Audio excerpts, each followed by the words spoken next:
Balita, mga kababayan, nasasampahan ng kaso si Governor Chavit Singson dahil daw po seditious yung mga pinagsasabi. Maalala niyo mga ate at kuya na sinabi ni Mr. Chavit Singson na dapat mag-participate ang mga kabataan sa paglaban sa mga kurakot. Instead of the youth joining the rallies at malagay pa nga sa alanganin, katulad kanina, napabalita na may isang bata na dinala lang pala ng tiyuhin. Sinama lang pala ng tiyuhin, like siguro teenager, okay, baka mga 13 anyos, 14 anyos lang yun. Nagsuot ng maskara, nang bato pa nakipag-away sa mga pulis. Pinagbabato yung mga pulis. Tapos nung nahuli at tinanggalan ng maskara, bata pala. Sinama lang daw siya, ewan ko kung diskarte lang yun ng bata. Sinama lang daw siya ng tiyuhin, hindi na niya mahanap yung tiyuhin niya. Pero nakakalungkot, di ba? Kung may mga batang sasama sa rally, tapos wala man lang pamasahe pa uwi, tapos hindi na makakutap-tapan yung kasama, baka nagtakbuhan na, or kung saan man nanira ng mga gamit at kung ano pa man, kawawa. So, nire-recommend ni Chavit Singson itong mga nakarang araw, di ba nagpa-press con siya, Ma'am Shi, mag-ingat ka. Binangga ni Chavit si Erap noon. Giba si Erap. Kung ang asawa mo din lang nalampa at inutil at mukhang puro pulvuro nang iniintindi, dumudugo na ang gums, ang babangga kay Chavit, lagapak yan, bonggang-bongga agad. Tama mga ate at kuya.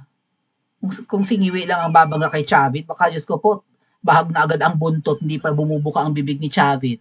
Kaso mo, syempre, ang naghahari-harian ngayon sa Pilipinas ay yung babaeng ahas. So, siya ang magiging kabangga. Siya ang babangga kay Chavit Singson. So, again, sabi nga ni Chavit Singson, kailangan ang mga kabataan mag-participate sa paglaban sa korupsyon instead of going to the rallies at ilagay pa sa risk ang buhay, tumigil na lang sa pagpasok hanggat hindi bumababa ang mga magnanakaw, which is a very good idea, di ba mga kababayan?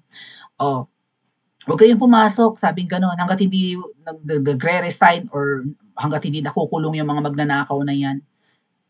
Civil disobedience, sabi nga ni Attorney Nick, di ba?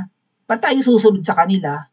Total naman nasisira naman ang buhay namin at ninanakaw nyo rin lang naman ang pera ng Pilipinas, mas malala ang paninira nyo ng buhay namin at kinabukasan namin kaysa yung tumigil kami ng pagpasok. Ipagpalagay na natin mga kababayan na isang buwan at magmamatigas yung adik na hindi bumaba at yung mga kasabwat niya sa pagnanakaw. Tama?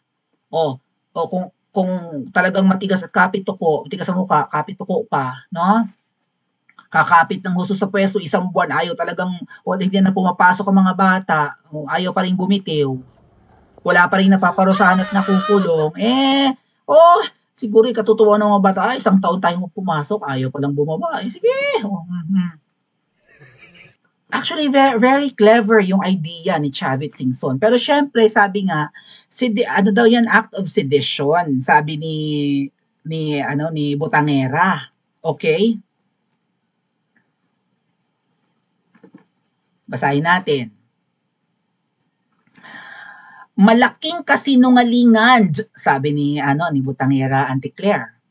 Umalma si Palace Press Officer Yusek, Undersecretary lang pala siya, Claire Castro, sa pahayag ng politikong si Chavit Singson tungkol sa pagbabayad umano ni na First Lady Lisa Maluwang, Marcos pala yun, at House Speaker Tam Baluslos sa mga grupo para mag-udyok ng gulo sa gitna ng protesta kontra korupsyon nitong linggo, September 21st. Hindi raw totoo kasi sinabi pala ni Chavit na ang nag-finance nung tanim riot ay si Tambaloslos at saka si babaeng Kineme. Nagiging makakalimutin na itong si Mr. Chavit Singson, sabi ni Anticlair. Dapat natin tandaan na si Duterte supporter Chavit Singson mismo ang nag-engganyo sa mga kabataan na tumayo at mag-lead sa revolusyon laban sa gobyerno. So, dahil daw sa sinabi ni Chavit Singson na yon, na, 'di ba, na ang mga bata tumigil sa pagpasok at dapat ay lumaban na. Dahil sa sinabi niya, nagbabaan na yung mga kabataan. Ang sabi nga ni Chavit Singson, huwag kayo sumali sa... Ikaw, Anticlair, sa sabi mo, nagsasabi mo. Ang galing mo mang twist, no? So, dahil nanawagan si Chavit Singson na mag-participate ng kabataan sa paglaban sa mga kurakot, Pinagbibintangan mo na siya na kaya may riot si Chavit ang may gawa nun. Sabi ni Chavit, Auntie Claire, huwag lalabas ang kabataan sa kakalsadahan. Huwag sumama sa mga rally at malalagay sa panganib ang buhay. Nagsasabi mo. Sabi dito ni Chavit mayroong grupo na nakamaskara kahapon. Sumisigaw ng kurap, kurap, kurap. Tinanong ko sila, sino kayo? Sino nagbayad sa inyo? Ang sagot daw ng mga bata ay si Martin Romualdez at si First Lady. At ang sagot nga ni Auntie Claire, malaking kasinungalingan, huwag nilang ipahid ang mga gawain nilang kriminal kay First Lady Liza Marcos. May nabalitaan ako mga kababayan. Di umano yung mga nahuling bata, parang eme-eme na pinapaamin. Or baka mamaya binablackmail yun eh. At yung mga batang yon na nahuli sa rally, siguro may condition, right? Parang blackmail, di umano. Hindi kayo makakalaya kapag hindi ganito sinabi nyo. Or piperwisyuhin namin ang pamilya nyo kapag pagka hindi ganito ang sinabi nyo. Parang ang magiging statement daw ng mga nahuling mga minor de edad na sumama sa rally ay sila ay inutusan ng mga Duterte. Baka pinangakuan ng malaking halaga, right? Bukod sa sa bina-blackmail or sinisindak na sila ay inutusan ni VP Sara or sila ay mga DDS. Ini-prepare na raw yung mga batang nahuli na i-interviewin at yun daw ang sasabihin. Abangan natin sa mga susunod na araw. Anong pasabi din eh?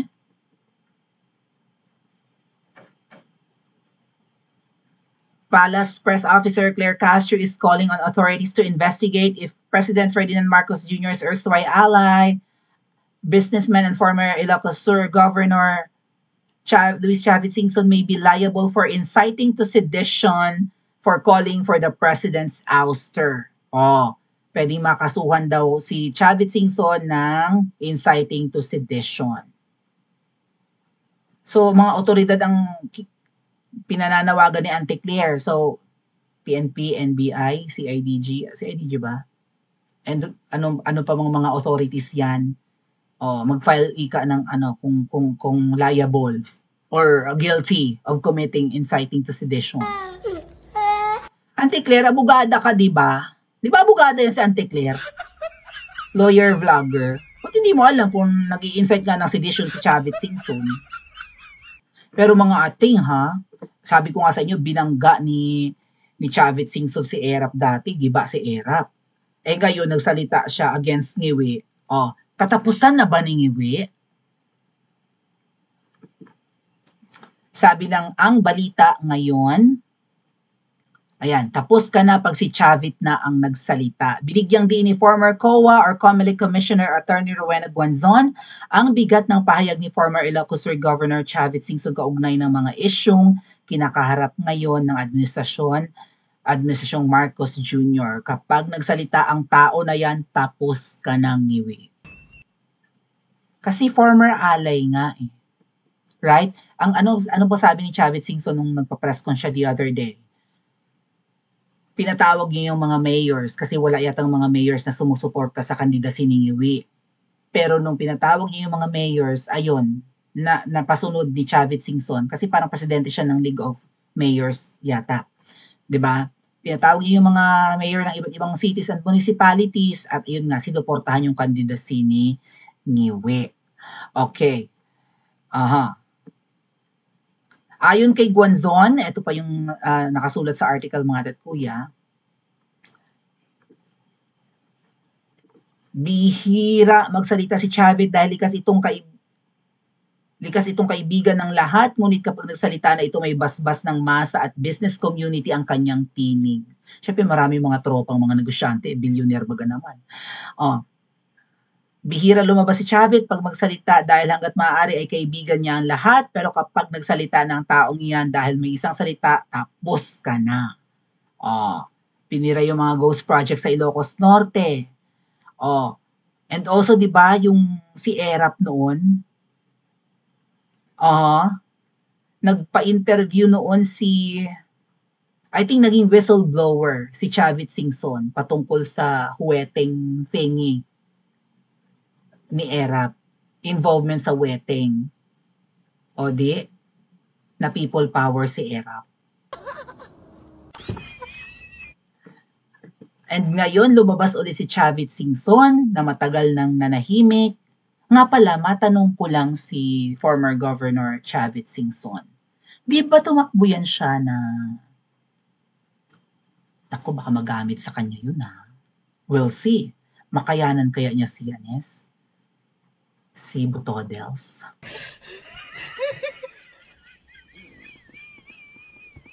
Huwag ko na lang sabihin. Pero alam niyo yun, di ba bigyan ko lang kayo ng clue. Di ba nag-back out si Chavit? Tumakbo tong senador Nag-back out, ang laki-laki na ng billboard niya dyan sa Ortigas. Tama. Bago dumating ng Robinson's Galleria, kung galing ka ng, MRT Ortigas Station nga, or kung galing ka ng Mega Mall and then pupunta ka, maglalakad ka, lakali mo na, malapit-lapit. Kung galing ka ng Mega Mall at papunta ka ng Robinson's Galleria, may madadaanan kang pagkalaki-laking billboard ni Chavit Singson na, yun nga, he was campaigning not to run for Senate position. Hindi siya tumuloy. Tama? Nag-back out siya. Ano kaya ang dahilan? Ano kaya ang reason? Ano ang alam nyo, Sir, Mr. Chavit Singson? Bakit nag-back out kayo? Sikat kayo. Ramdam nyo ba na hindi kayo mananalo nung nakaraang Mayo? May alam ba kayo na magkakaroon ng dayaan?